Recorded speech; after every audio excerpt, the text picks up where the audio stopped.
पर्यावरण और पारिस्थितिकी तंत्र। इसके पहले लेक्चर में हम देखेंगे पर्यावरण एवं सतत विकास। तो पर्यावरण का क्या संबंध है सतत विकास से? जी। सतत विकास लक्ष्य 2025 के सूचकांक में भारत का स्थान है 99वां। ठीक। जलमंडल, स्थलमंडल, जैवमंडल तथा जीवोम में से पृथ्वी का सर्वाधिक बृहद पारितंत्र है जैवमंडल। तो अगर आप देखेंगे कि जैवमंडल क्या कहलाता है, तो जैवमंडल वो होता है जहाँ पे जीव पाए जाते हैं। क्या? जहाँ पर जीव पाए जाते हैं उसे कहते हैं जैवमंडल।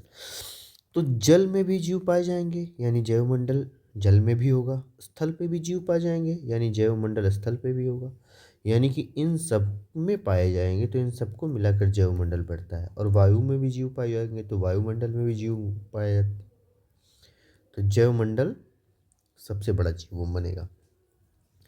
National green tribunal NGT Bharat सरकार द्वारा स्थापना की गई थी कब? वर्ष 2010 में। ठीक। पर्यावरण का अभिप्राय है भूमि, जल, वायु, पौधे एवं पशुओं की प्राकृतिक दुनिया जो इनके चारों ओर अस्तित्व में है। उन दशाओं का योग उन संपूर्ण दशाओं का योग जो व्यक्ति को एक समय बिंदु पर घेरे हुए होती हैं।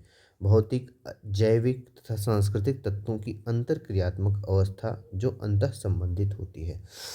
अर्थात पर्यावरण क्या होता है? पर्यावरण होता है कि जो भी किसी जीव के चारों ओर, व्यक्ति मतलब जीव, एक पॉइंट ऑफ टाइम पे मतलब एक समय में यहाँ एक कोई व्यक्ति है, उसके चारों ओर जो भी जैविक अजैविक पदार्थ पाए जाते हैं उसको कहा जाता है उसके पर्यावरण। ठीक। तो जैसे उसके बगल में उसका बेड है, बिस्तर है, टेबल है, चेयर है, या फिर दीवार है, या फिर कोई बिल्ली है, चूहा है, मच्छर है, हवा है, तो जो भी है वो सब पर्यावरण है। ठीक। पृथ्वी पर पाए जाने वाले भूमि, जल, वायु, पेड़ पौधे एवं जीव जंतुओं का समूह जो चारों ओर से घेरे हुए है सामूहिक रूप से क्या कहलाता है? पर्यावरण। पर्यावरण किसी जीव को चारों तरफ से घिरे भौतिक एवं जैविक दशाओं तथा उनके साथ अंतःक्रिया को सम्मिलित करता है। ठीक। पर्यावरण संरक्षण अधिनियम 1986 की परिभाषा के अनुसार, तो पर्यावरण संरक्षण अधिनियम जो भारत में पारित हुआ वो कब पारित हुआ? 1986 में। ये डायरेक्ट क्वेश्चन पूछ लेता है कि पर्यावरण संरक्षण अधिनियम कब पारित हुआ? सन 1986 में। और उसने पर्यावरण की क्या परिभाषा दी कि पर्यावरण क्या है? किसी जीव के चारों तरफ घिरे भौतिक एवं जैविक दशाओं एवं उनके साथ अंतःक्रिया को सम्मिलित करता है पर्यावरण। तो अंतःक्रिया को जरूर सम्मिलित करना है जो भौतिक और जैविक दशाएं हैं। अर्थात मतलब जो आप समझना चाहते हैं कि जीव जो है वो अजैविक और जैविक दोनों से क्रिया करता रहता है। जैसे हम सांस लेते रहते हैं तो वायु तो अजैविक है, लेकिन हम कार्बन डाइऑक्साइड और ऑक्सीजन का एक्सचेंज करके उसके साथ क्रिया कर रहे हैं, तो ये पर्यावरण के अंतर्गत शामिल है। पर्यावरण संरक्षण अधिनियम पारित हुआ 1986 में। एकदम इम्पोर्टेंट क्वेश्चन, सीधे रट लेना है। पर्यावरण बनता है जैविक प्राकृतिक घटकों तथा अजैविक घटकों से। ठीक है। तो जीव जंतु जैसे आपके आसपास जो भी जीव जंतु हैं, अजीव जैसे अजैविक तत्व जो हैं, और भू आकृतिक घटक जैसे क्या है मृदा और कैसी है, जलवायु कैसा क्या है। पर्यावरण के कुछ कारक संसाधन के रूप में कार्य करते हैं तथा कुछ कारक नियंत्रक के रूप में कार्य करते हैं। जैसे पर्यावरण के कुछ फैक्टर जो होते हैं वो संसाधन के रूप में काम करते हैं। जैसे वन हुआ, वन से मिलने वाली लकड़ियाँ हुई, या तालाब हुआ, या पानी हुआ, नदी हुआ, झरना हुआ, मछलियाँ हुई, तो ये सब तुम संसाधन के तौर पर इस्तेमाल करते हो। ठीक है। लेकिन कुछ नियंत्रक के रूप में कौन से कार्य करता है पर्यावरण? जैसे वन है तो वो नियंत्रित करेगा कि यहाँ पे वर्षा कितनी होगी। ठीक है। यहाँ पे मृदा कैसी होगी, यहाँ की यहाँ का तापमान और जलवायु कैसा होगा, यहाँ पे कौन सा पौधा या किस प्रकार की प्रजातियाँ पनपेंगी या किस प्रकार की प्रजातियाँ नहीं पनपेंगी।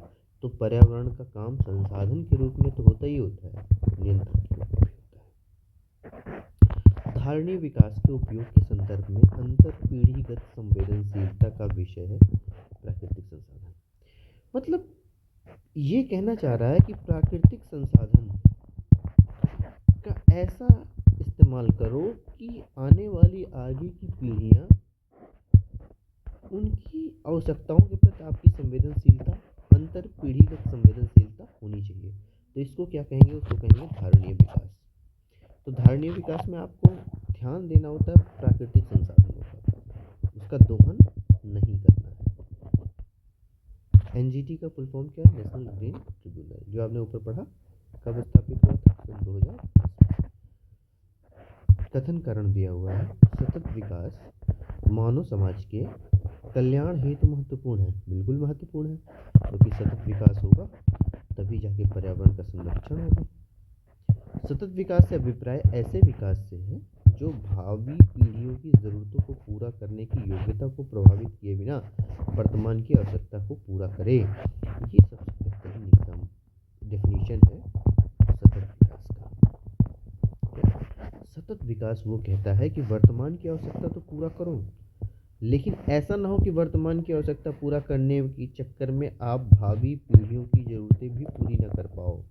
अर्थात कुछ ऐसा सस्टेनेबल डेवलपमेंट को कुछ ऐसा समझो कि जैसे कोई लड़का है, अब उसको पढ़ाई करके फ्यूचर भी बनाना है और थोड़ा मौज मस्ती भी करना है।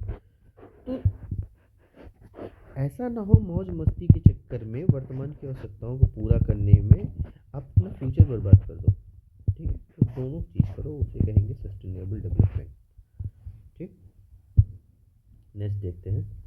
विकास की वह अवधारणा जिसके अंतर्गत वर्तमान की आवश्यकताओं के साथ साथ भविष्य की आवश्यकताओं को भी ध्यान में रखा जाता है, क्या कहलाता है, धारणीय विकास, या इसी को कहा जाता है सतत विकास। इंग्लिश में क्या कहते हैं, सस्टेनेबल डेवलपमेंट।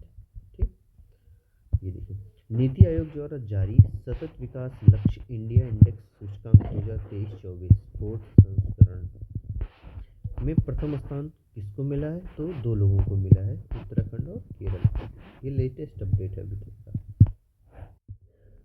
ठीक, तो क्वेश्चन आ सकता है कि सतत विकास लक्ष्य एसटीजी गोल्स इंडिया इंडेक्स को कौन जारी करता है, तो नीति आयोग जारी करता है। ठीक, 2002 में जोहान्सबर्ग में आयोजित पृथ्वी सम्मेलन का मुख्य मुद्दा था सतत विकास। तो ये सस्टेनेबल डेवलपमेंट जो है वो जो मुख्य मुद्दा बना था वो 2002 के जोहान्सबर्ग में, और जोहान्सबर्ग कहाँ है, साउथ अफ्रीका। ठीक, अब एसडीजी लक्ष्य जानते ही हैं, 2012 में जो सीओपी हुआ था उसमें स्टार्ट किया गया था 2015-16 में। अब देखेंगे एसडीजी लक्ष्य 10, 13, 14, 15। तो एसडीजी हैं जो 17 लक्ष्य हैं एसडीजी में, और एसडीजी लक्ष्य यानी सस्टेनेबल डेवलपमेंट गोल्स सतत विकास लक्ष्य 10 क्या कहता है कि हम असमानताओं में कमी करेंगे, यानी जिस भी स्तर पर असमानताएं व्याप्त हैं उनको कम करेंगे। तो 10 कैसे याद करेंगे, एक है 1, एक है 0। तो 1 रिप्रेजेंटेटिव द फर्स्ट और 0 रिप्रेजेंट्स द 0। तो असमानता है, एक फर्स्ट है एक 0 है, तो असमानताओं में कमी। सस्टेनेबल एसडीजी लक्ष्य कौन सा है, 10। ठीक है, एसडीजी लक्ष्य 13 क्या है, जलवायु कार्यवाही, कि जलवायु जो परिवर्तित हो रहा है उसके प्रति हम क्या एक्शन लेंगे जिससे जलवायु परिवर्तन को रोका जा सके। इसको इंग्लिश में कहेंगे क्लाइमेट एक्शन, क्लाइमेट एक्शन। तो 1, 3 वो सी की तरह होता है, 3C, तो इसको कहेंगे क्लाइमेट। ठीक, एसडीजी 14 जल में जीवन। तो जो समुद्रों में पक्षियाँ हैं, वो पक्षियाँ कह रहे हैं, समुद्रों में मछलियाँ हैं या जीव जंतु हैं, उनके प्रति भी हमको संवेदनशीलता दिखानी है। ऐसा नहीं है कि केवल पृथ्वी पर ही हम लोग सस्टेनेबल डेवलपमेंट करेंगे मनुष्यों के बीच या वनों पर्यावरण के बीच। समुद्र में भी जीव जंतुओं के प्रति हम क्या दिखाएंगे? संवेदनशीलता। और वो चीज़ हमको कहता है SDG लक्ष्य 14। SDG लक्ष्य 15 फिर कहता है स्थल पर जितने जीवन हैं उनके प्रति भी हम लोग सतत विकास लक्ष्य का एम रखेंगे कि उनको, उनके पारितंत्र को नुकसान नहीं पहुंचाएंगे, उनकी परिस्थिति को अच्छा करेंगे, ऐसा कुछ। तो 10 क्या था? असमानता। 13 क्या था? जलवायु परिवर्तन। 14 समुद्र में या जलीय जीवन, और ये 15 स्थलीय जीवन। ठीक। संयुक्त राष्ट्र संघ ने सतत विकास लक्ष्यों का निर्धारण किया है, वे हैं 17। तो अभी आपको पता है 17 SDG लक्ष्य कितने हैं? 17। सतत विकास लक्ष्यों को प्राप्त करने की प्रगति की दिशा में भिन्न देशों द्वारा जारी किए गए प्रयासों की प्रगति जानने हेतु निर्माण किया गया है सस्टेनेबल डेवलपमेंट इंडेक्स का। तो यही है सस्टेनेबल डेवलपमेंट गोल्स की जगह इंडेक्स रख दो। ठीक है। और इसी में भारत का 2023-24 में कितना स्थान आया था? 99वां। 2023-24 का जो जारी किया गया था। ठीक। प्राकृतिक संसाधन का वर्तमान पीढ़ी द्वारा इस प्रकार उपयोग किया जाए कि प्राकृतिक संसाधन का न्यूनतम क्षरण हो, तो यह विकास कहलाएगा सतत विकास। ठीक है। वर्तमान पीढ़ी द्वारा भविष्य का ध्यान में रखना, तो न्यूनतम विकास, न्यूनतम क्षरण हो तो सतत विकास। लैंगिक समानता, अंतरिक्ष अनुसंधान, शून्य भूख एवं अच्छा स्वास्थ्य में से सतत विकास लक्ष्य नहीं है, जिसे 2030 तक प्राप्त करने का लक्ष्य है। तो ये क्वेश्चन आया हुआ था। वैसे सारे PYQ ही हैं। तो इसमें कह रहा है अंतरिक्ष अनुसंधान। तो जब आप SDG के लक्ष्य देखेंगे 17 ना, तो अंतरिक्ष अनुसंधान कहीं पे भी नहीं है। पर्यावरण दिवस कब मनाया जाता है? 5 जून को। देश की प्राकृतिक पूंजी में सम्मिलित किए जाते हैं। तो प्राकृतिक पूंजी किसी देश के पास क्या होती है? प्रकृति से विद्यमान, वहाँ का जन, वहाँ का जल, वहाँ का खनिज, वन, जल, खनिज आदि। ऐसे पशु भी होंगे। ठीक है। वे संसाधन जो हमें प्रकृति द्वारा प्रदत्त होते हैं कहलाते हैं प्राकृतिक पूंजी अथवा प्राकृतिक संसाधन। जोहान्सबर्ग में सतत विकास सम्मेलन आयोजित हुआ था 2002 में। रिपीट किया है। 1972 में आयोजित किया गया था स्टॉकहोम अंतर्राष्ट्रीय शिखर सम्मेलन। 1972 में स्टॉकहोम इंटरनेशनल समिट हुआ था। स्टॉकहोम समिट वो 1972 में हुआ था। अब कह रहे हैं सौर विकिरण की सबसे महत्वपूर्ण भूमिका होती है, तो ऑप्शन के अनुसार ये जल चक्र में। ठीक है ना। अगर पूछेगा कार्बन चक्र में कि जल चक्र में कि फॉस्फेट चक्र में, तो जल चक्र में सौर विकिरण की सबसे ज़्यादा भूमिका पाई जाती है। वर्षा की मात्रा निर्भर करती है वायुमंडल में नमी कितनी होगी। ठीक।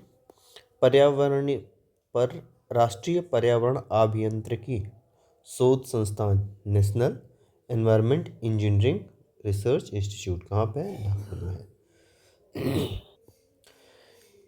नीरी क्या कार्य करता है? विज्ञान एवं प्रौद्योगिकी मंत्रालय भारत सरकार के अधीन ये कार्य करता है। नीरी की स्थापना कब हुई थी? 1958 में। कितने में? 1958 में।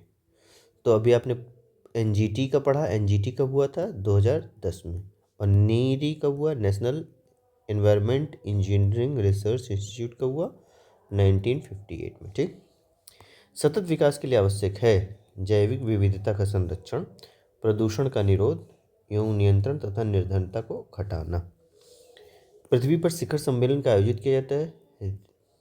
तो पृथ्वी शिखर सम्मेलन का आयोजन किया गया था। तो पृथ्वी शिखर सम्मेलन किसको कहा जाता है? रियो डी जेनेरियो में, जो 1992 में आयोजित किया गया था, उसको पृथ्वी शिखर सम्मेलन कहा जाता है, या अर्थ समिट। क्या कहा जाता है? अर्थ समिट। अर्थ समिट का आयोजन कब हुआ था? 1992, रियो डी जेनेरियो। ये कहाँ पे है? ब्राज़ील में। संयुक्त राष्ट्र द्वारा पर्यावरण एवं सतत विकास पर पहला पृथ्वी शिखर सम्मेलन कहाँ किया गया था? वर्ष 1999, Rio de Janeiro, Brazil. The limits to growth का प्रकाशन हुआ 1972 में, 1972, 1972। The limits to growth. तो ये क्या था? सन 1972 में पर्यावरण के प्रति हमने बहुत ज़्यादा चिंता व्यक्त करना शुरू कर दिया, और इस रिपोर्ट के प्रकाशन के बाद कि अंधाधुंध जो हम विकास करते जा रहे हैं, इससे पर्यावरण का नुकसान हो रहा है, और एक दिन पृथ्वी ये हमारे रहने लायक बचेगी नहीं। इसीलिए एक लिमिट लगाओ ग्रोथ पे। किस पे? अपने विकास और ग्रोथ पे एक लिमिट होनी चाहिए कि इस सीमा के पार जाके हम विकास नहीं करेंगे। तो ये प्रकाशित हुआ 1972 में, और उसी के बाद ये सब पर्यावरण संबंधी जितने भी कार्यक्रम हो वो सब शुरू हुए। ब्रटलैंड आयोग का रिपोर्ट प्रकाशित हुआ सन 1987 में। तो ये रिपोर्ट हमेशा याद करिएगा। सबसे पहले लिमिट्स टू ग्रोथ हुआ, पहले लिमिट लगाएंगे, फिर ब्रटलैंड आयोग का रिपोर्ट 1987 में हुआ। मॉन्ट्रियल प्रोटोकॉल भी 1989 में प्रवर्तन हो गया था, प्रवर्तन लागू हो गया था, मतलब वैसे 1987 से ही शुरू हुआ था। पृथ्वी सम्मेलन में 21वीं सदी के लिए पर्यावरणीय विकास हेतु कार्यक्रम निर्धारित किए गए थे। इन कार्यक्रमों को नाम दिया गया था एजेंडा 21। क्या नाम दिया गया था? एजेंडा 21 नाम दिया गया था 21वीं शताब्दी के लिए। तो 21वीं शताब्दी के लिए जो पर्यावरणीय विकास हेतु जो कार्यक्रम निर्धारित किए गए थे। रियो 20 घोषणा पत्र का शीर्षक क्या था? The future we want. ये रियो 20 हुआ था सन 2012 में। ये भी हुआ था रियो डी जेनेरियो में 20 साल बाद। तो हमने अर्थ समिट किया था कब? 1992 में। इससे 20 साल बाद 2012 में फिर रियो डी जेनेरियो में हुआ, और इसका हमने शीर्षक क्या रखा? The future we want. The future, वह भविष्य जो हमें चाहिए। वायु के चारों ओर गैसों का समूह कहते हैं वायुमंडल। वायु एक है मिश्रण। तो मिश्रण किसे कहते हैं? मिश्रण जिसमें कई तत्व, अवयव आपस में मिला दिए जाते हैं और उनका अनुपात निश्चित नहीं होता है। क्या होता है? मिश्रण में अवयवों का या कॉन्स्टिट्यूएंट पार्टिकल्स का अनुपात निश्चित नहीं होता, फिक्स रेशियो नहीं होता, जबकि यौगिक में अनुपात निश्चित होता है। अब वायुमंडल में जो गैसें पाई जाती हैं उनमें 78%, 78% ऑक्सीजन, 21%, 78% नाइट्रोजन, 21% ऑक्सीजन, और 0.93%, लगभग 1% के करीब आर्गन। तो आर्गन 1% के आसपास है, ठीक है। कार्बन डाइऑक्साइड 0.03 या 0.04 के बीच में रहता है, ठीक है, 0.04 के आसपास, ठीक, 1% भी नहीं। नोबल गैस वो गैस हैं जो वायु में नहीं पाई जाती। नहीं, ये नोबल गैसों में से वह गैस जो वायु में नहीं पाई जाती, ये कम मात्रा में पाई जाती है, रेडान गैस। क्योंकि रेडान गैस क्या होता है? यूरेनियम के क्षरण से फाइनली जो रेडान गैस बनता है, जब यूरेनियम डिके होता है, क्या होता है? क्षय। तो ये रेडान गैस पड़ता है। ये तो मिट्टी या बंद कमरों में ज़्यादा पाया जाता है। ये वायुमंडल में बहुत नगण्य पाया जाता है। वातावरण में सर्वाधिक प्रतिशत है नाइट्रोजन का। नाइट्रोजन ने पढ़ा ही था, 78%। कितना परसेंट है? 80 में से 2 कम, ठीक। पृथ्वी पर पाई जाने वाली वनस्पतियां समाप्त हो जाएं तो किस गैस की कमी होगी? ऑक्सीजन गैस की कमी होगी, क्योंकि प्रकाश संश्लेषण से ऑक्सीजन की पूर्ति तो वनस्पतियां ही करती हैं। वह कार्य जो पेड़ पौधे नहीं है। ये ऑप्शन के अनुसार था। वायु प्रदूषण, तो पेड़ पौधे तो वायु प्रदूषण नहीं करेंगे ना। पृथ्वी के कार्बन चक्र में कार्बन डाइऑक्साइड जुड़ती है श्वसन, जैव पदार्थों के अपक्षय तथा ज्वालामुखी प्रक्रियाओं द्वारा। तो कह रहा है कि ऐसी कौन सी प्रक्रिया है जिससे कार्बन डाइऑक्साइड वायुमंडल में ज़्यादा बढ़ जाएगी। तो हम अगर श्वास श्वसन करेंगे तो ऑक्सीजन लेंगे और कार्बन डाइऑक्साइड छोड़ेंगे, तो कार्बन डाइऑक्साइड जब छोड़ेंगे तो वायुमंडल में बढ़ जाएगी। जैव पदार्थों का अपक्षय, तो ये जो जैविक पदार्थ होते हैं, जैसे हमारी डेड बॉडी हुई, पेड़ पौधे हुए, तो ये जब जीवित रहते हैं ना तो कार्बन का अवशोषण करते रहते हैं। ठीक, क्योंकि पूरा शरीर इनका कार्बन से बना होता है। शरीर, मांस, हड्डी, हर जगह कार्बन लगा हुआ है, चाहे पेड़ पौधे हों, चाहे जीव जंतु हों। लेकिन जब मर जाते हैं, इनका अपक्षय होता है, तो यही कार्बन धीरे धीरे शरीर में से टूट टूट कर निकल कर वायुमंडल में बिखरने लगता है। तो इससे भी कार्बन डाइऑक्साइड की मात्रा बढ़ जाएगी। और ज्वालामुखी क्रिया, तो ज्वालामुखी में से, धरती में से क्या होता है, लावा निकलता है, तो लावा के साथ गैसें भी निकलती हैं। तो इन गैसों में सल्फर डाइऑक्साइड और मतलब सब गैसों के साथ साथ क्या निकलता है, कार्बन डाइऑक्साइड भी। कार्बन पृथ्वी पर बहुत सारी अवस्थाओं में पाया जाता है। यह अपने मूल रूप में पाया जाता है ग्रेफाइट तथा हीरा में। तो अगर आपको सिर्फ कार्बन चाहिए अपने मूल रूप में, क्या मूल रूप में, वैसे तो कार्बन हर एक, ज़्यादातर कार्बनिक चीज़ों में पाया जाता है। तो चाहे लकड़ी हो, चाहे फल हो, चाहे औषधियाँ हों, चाहे जीव जंतु हों, सब में कार्बन रहेगा ही रहेगा। लेकिन वो अपने मूल रूप में नहीं रहेगा। कार्बन हाइड्रोजन, ऑक्सीजन, नाइट्रोजन आदि से बॉन्ड बना के कोई नया नया प्रोडक्ट बना देगा। ठीक, लेकिन अगर ग्रेफाइट लेंगे और हीरा लेंगे, तो ग्रेफाइट और हीरा में ये मूल रूप में पाया जाता है, अपनी मूल अवस्था में। ठीक, सतत विकास के निर्धारण हेतु सूचकांकों को आधार बनाया जाता है, पारिस्थितिकी, सामाजिक, सांस्कृतिक एवं आर्थिक सूचकांकों को। ठीक है, तो उसमें पारिस्थितिकी सूचकांक भी रहेंगे, सामाजिक सूचकांक, सांस्कृतिक एवं आर्थिक सूचकांक। ये ऐसा क्यों है, समझने की कोशिश करते हैं। क्योंकि अगर हम केवल पारिस्थितिकी तंत्र को देखते हैं तो वो सतत विकास नहीं हो पाएगा। इसमें समाज को भी देखते हैं कि कोई समाज बहुत ज़्यादा विकास कर ले, कोई समाज पिछड़ा रह जाए, तो यहाँ पे भी सतत विकास नहीं होगा। सांस्कृतिक विकास भी होना चाहिए और आर्थिक रूप से भी विकास होना चाहिए, सतत विकास। पृथ्वी के कार्बन चक्र में कार्बन डाइऑक्साइड की मात्रा को नहीं बढ़ाता है प्रकाश संश्लेषण, यह तो घटाता ही है। अपचय का विचार संबंधित है एक प्राकृतिक क्रिया से जो चट्टानों को सूक्ष्म कणों के रूप में विभक्त करती है। अब कह रहे हैं विश्व मौसम विज्ञान संगठन का मुख्यालय कहाँ पे है, तो जेनेवा में है। Geneva, Geneva.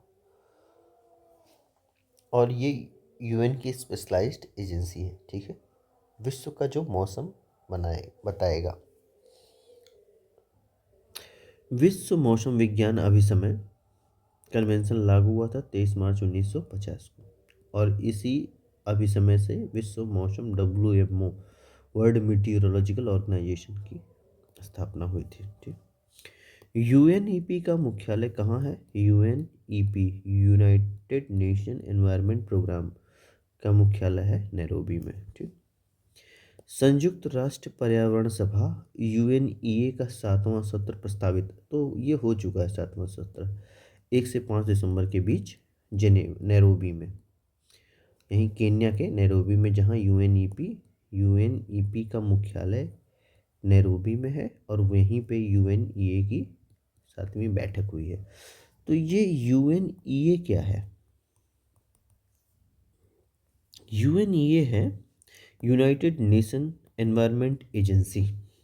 ठीक है, इसकी स्थापना 2012 में, जब Rio+20 हुआ था, Rio+20 हुआ था कहाँ, ब्राज़ील के रियो डी जेनेरियो में, तब इसकी स्थापना की गई थी। यूनाइटेड नेशन एनवायरनमेंट असेंबली, पर्यावरण सभा।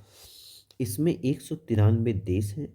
हेडक्वार्टर इसका नैरोबी केन्या में है, जहाँ यूएनईपी का है, एनवायरनमेंट प्रोग्राम का है, वहीं यूएनईए का भी है, वहीं सभा की जाएगी जहाँ प्रोग्राम होगा। तो UNEP, UNEA, united nation environment programme और यूनाइटेड नेशन एनवायरनमेंट एजेंसी, तो प्रोग्राम की जगह पे एजेंसी रहेगी। ठीक, इसको कहा जाता है पर्यावरण के लिए विश्व का संसद। क्या कहा जाता है, पर्यावरण के लिए विश्व का संसद, विश्व संसद, क्योंकि दुनिया भर में पर्यावरण संबंधी निर्णय के लिए सर्वोच्च संस्था है, इसीलिए इसको विश्व संसद कहा जाता है, केवल किसका, पर्यावरण का। ईपीए का फुल फॉर्म क्या है, ईपीए, एनवायरमेंटल प्रोटेक्शन एजेंसी, जो एनवायरमेंट का प्रोटेक्शन करे ऐसी एजेंसी। अब 3 प्रोटोकॉल देखेंगे, अक्सर पूछता है मिलान करने के लिए, मैच द फॉलोइंग ऐसे ऐसे करके। तो कार्टेजेना प्रोटोकॉल जो है वो बायो सेफ्टी से रिलेटेड है, मतलब जीव जंतुओं की सुरक्षा, जैव विविधता। स्टॉकहोम सम्मेलन अनवरत जैविक प्रदूषण, इसको कहा जाता है पीओपी, परसिस्टेंट ऑर्गेनिक पोल्यूशन। ऐसे जैविक प्रदूषण जो कभी क्षरण नहीं होते उनका देखेगा कौन, स्टॉकहोम। ठीक। मॉन्ट्रियल प्रोटोकॉल ओजोन से, तो मॉन्ट्रियल मॉन्ट्रियल क्या था, ओजोन। और स्टॉकहोम, स्टॉक लगा के रखा रहता है, अनवरत मतलब समझ रहे हो, अनवरत मतलब सतत, ऐसा जो कभी नष्ट ना हो। तो उसका स्टॉक लग जाएगा ना होम में, अगर कुछ चीज़ ऐसी लाओगे जो कभी नहीं क्षय होगी तो उसके घर में स्टॉक लग जाएगा होम में। तो स्टॉक होम सम्मेलन इसी से याद रखना कि वो अनवरत या लॉन्ग लास्टिंग जैविक प्रदूषण है। कार्टाजेना प्रोटोकॉल कितना था, बायो की सेफ्टी से। तो ये कार्टाजेना में काटो जान, काटो जान, तो किसी न किसी के जीव जंतु की जान तो आप काटोगे, तो उन्हीं से बचाने के लिए कार्टोजेना। ग्रीन वॉश, तो ग्रीन वॉश हम अभी बाद में पढ़ाएंगे ग्रीन वॉश क्या होता है। ईपीए, एनवायरमेंटल प्रोटेक्शन एजेंसी, तो संयुक्त राष्ट्र अमेरिका की संघीय एजेंसी फेडरल, जिसकी स्थापना 2 दिसंबर सन 1970 में की गई थी। ठीक। एनईएए से आशय national environmental appellate authority, national environmental appellate authority, अपीलीय प्राधिकरण, राष्ट्रीय पर्यावरणीय अपीलीय प्राधिकरण। ग्रीन पीस इंटरनेशनल का मुख्यालय कहाँ, एम्स्टर्डम। एम्स्टर्डम किसका है, नेदरलैंड का। नेदरलैंड की राजधानी क्या है, नेदरलैंड। ये जब आप यूरोपीय कंट्री देखेंगे तो ऊपर 3 हैं जो नॉर्डिक कंट्रीज हैं, तो सबसे किनारे है नेदरलैंड। ठीक है। तो ग्रीन पीस इंटरनेशनल कहाँ है, ग्रीन, जहाँ ग्रीन हो ऐसा पीस इंटरनेशनल कहाँ है, Amsterdam Netherlands. Green peace international क्या है, एनजीओ है। इको मार्क उन भारतीय उत्पादों को दिया जाता है जो पर्यावरण के हितैषी होते हैं या मैत्रीपूर्ण होते हैं।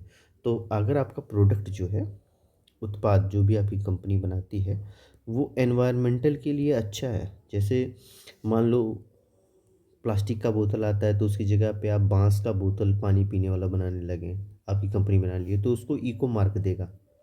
और इको मार्क प्रदान कौन करता है, ब्यूरो ऑफ इंडियन स्टैंडर्ड,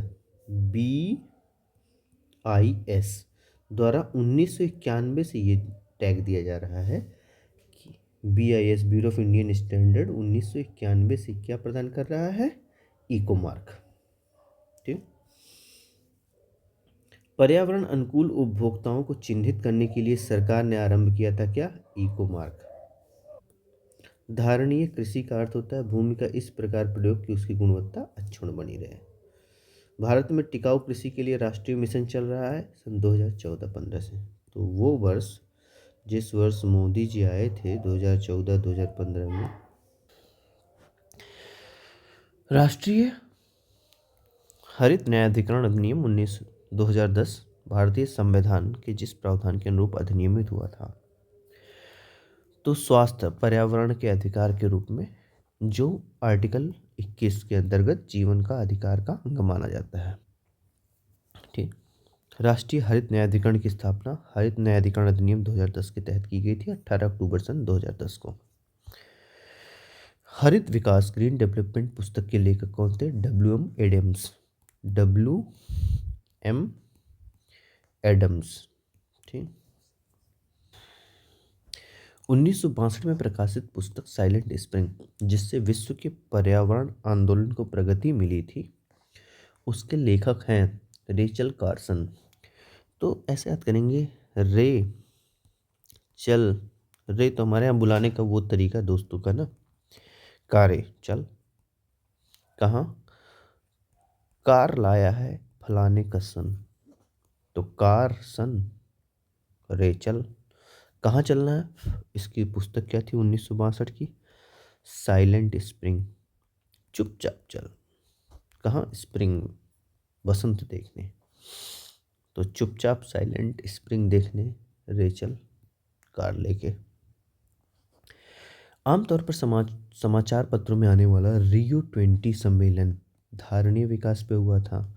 तो हमें ये तो 3-4 बार आ चुका कि रियो 20 का मुख्य लक्ष्य क्या था, सतत विकास। रियो 20 का मुख्य लक्ष्य क्या था, सतत विकास। रियो शिखर सम्मेलन 1992 का एजेंडा था, एजेंडा 21 ये था 1992 का। ठीक, सतत विकास से संबंधित है। एजेंडा 21 किससे संबंधित है, सतत विकास से। रियो 20 वाला हो गया रियो जी जेनेरियो 2012 ब्राज़ील में। हरित विकास पे कार्यवाही के लिए भागीदारी, हरित अर्थव्यवस्था पर कार्यवाही के लिए भागीदारी, पार्टनरशिप और action on green economy, PAGE, partnership for action green economy का सृजन किया गया था रियो जी जेनेरियो में ही 2012 में। ठीक, तो रियो+20 में क्या हुआ था, पेज बनाया गया था, ऐसा पार्टनरशिप जिससे सतत विकास के लिए ग्रीन इकोनॉमी पे पार्टनरशिप हो चुके। रियो+5 1997। ठीक, क्लब ऑफ रोम क्या था, वैज्ञानिकों, अर्थविदों, सिविल सेवकों, व्यापारियों की एक संस्था थी जो मानवता के समक्ष उपस्थित होने वाले वैश्विक चुनौतियों के समाधान हेतु सुझाव देती थी। क्या देती थी ये, सुझाव। और इसमें कौन कौन शामिल था, वैज्ञानिक भी थे, सिविल सर्वेंट भी थे, व्यवसायी भी थे, सब लोग शामिल होकर सुझाव देते थे कि मानवता के समक्ष क्या चुनौतियां हैं। ठीक, इन्हें कहा जाता था club of roams. Earth summit या पृथ्वी शिखर सम्मेलन स्टॉकहोम सम्मेलन की 20वीं वर्षगांठ मनाने के लिए आयोजित किया गया था। वो इसमें सम्मिलित देशों ने धारणीय विकास के लिए कार्यवाही योजना को स्वीकृति की थी, जिसे नाम से जाना जाता था एजेंडा 21 के नाम से। ठीक, कई प्रतिरोपित पौधे इसलिए नहीं बढ़ पाते हैं क्योंकि उनके प्रतिरोपण के दौरान उनके अधिकांश मूल रोम नष्ट हो जाते हैं। मूल रोम की कोशा भित्ति मुख्यतः बनी होती है सेल्यूलोज से। मूल रोम मृदा से चिपके रहते हैं पैक्टिन के कारण। तो ये मूल रोम पे 2-3 फैक्ट है। क्या होता है कि जब आप जड़ों के ऊपर एक छोटे छोटे रोए पाए जाते हैं जिन्हें कहते हैं मूल रोम। तो मूल रोम में जो कोशिकाएं होती हैं वो सेलुलोज की बनी होती है। कोशिका की भित्ति, दीवार, कोशिका की दीवार किससे बनी होती है, सेलुलोज की। लेकिन उस पर पैक्टिन पाया जाता है। तो ये पैक्टिन जो होता है ये लचीला बनाता है उनको, और चिपचिपा। क्या बनाता है, लचीला और चिपचिपा। उसी कारण ये जमीन में, मृदा में घुस पाते हैं। सेलुलोज और पैक्टिन के कारण ये लचीले बनते हैं और चिपचिपे बनते हैं, जिसके कारण जमीन में घुस के और उससे मृदा से चिपके रहते हैं। ठीक है, पर्यावरण अपकर्ष से क्या अभिप्राय है। अपकर्ष मतलब पतन या क्षरण। तो पर्यावरणीय गुणों का पूर्ण रूप से निम्नीकरण, मानवीय क्रियाकलापों से विपरीत परिवर्तन लाना। तो ऐसा कुछ मानवीय क्रियाकलाप आए जिससे क्या हो, विपरीत परिवर्तन आ जाए। पारिस्थितिकी भिन्नता के परिणाम स्वरूप पारिस्थितिकी असंतुलन पैदा हो जाए। ठीक है ना, तो उसे कहेंगे अपकर्ष, डिग्रेडेशन। पर्यावरण संतुलन के संरक्षण से संबंधित वन नीति, पर्यावरण संरक्षण अधिनियम 1986, औद्योगिक नीति, शिक्षा नीति। ये तो ऑप्शन के लिए था। ठीक, एनजीटी पर्यावरणीय न्याय उपलब्ध कराता है और जो उच्चतर न्यायालयों के मुकदमों के भार को कम करने के लिए सहायता करता है। ये तो ठीक है। ठीक, जैसे पर्यावरणीय संबंधी वाद जो होते हैं वो एनजीटी ही देख लेता है क्योंकि ये स्पेशलाइज्ड एजेंसी है उस मामले में। तो उच्चतर न्यायालयों पे बोझ कम करता है। जबकि सीपीसीबी जो 1974 में गठित की गई थी, यह झरनों, कुओं की सफाई को प्रोत्साहित करता है तथा देश में वायु की गुणवत्ता में सुधार लाने का लक्ष्य रखता है। जैव विविधता पर अभिसमय, जलवायु परिवर्तन पर संयुक्त राष्ट्र का ढांचा अभिसमय के लिए वित्तीय क्रियाविधि के रूप में काम करता है। GEF, ग्लोबल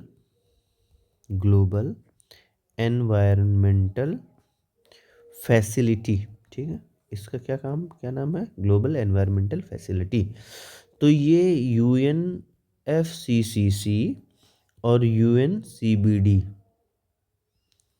की को वित्तीय क्रियाविधि के लिए पैसे मतलब उपलब्ध कराता है, उसका काम करता है। और वैश्विक पर्यावरण सुविधा ग्लोबल एनवायरनमेंट फैसिलिटी की स्थापना कब की गई थी, 1991 में, ठीक।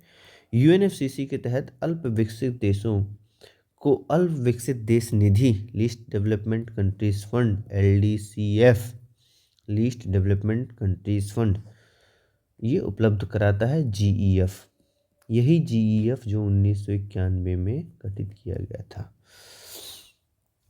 अब विश्व जलवायु परिवर्तन निधि, तो GEF तो एक फंड स्थापित किया गया था, एक फंड था जहाँ से पैसा निकालते थे, क्या करते थे, लीस्ट डेवलपमेंट लोगों को देते थे, या UNFCCC के तहत कोई काम करना है या UNCBD के तहत कोई काम करना है तो GFC से।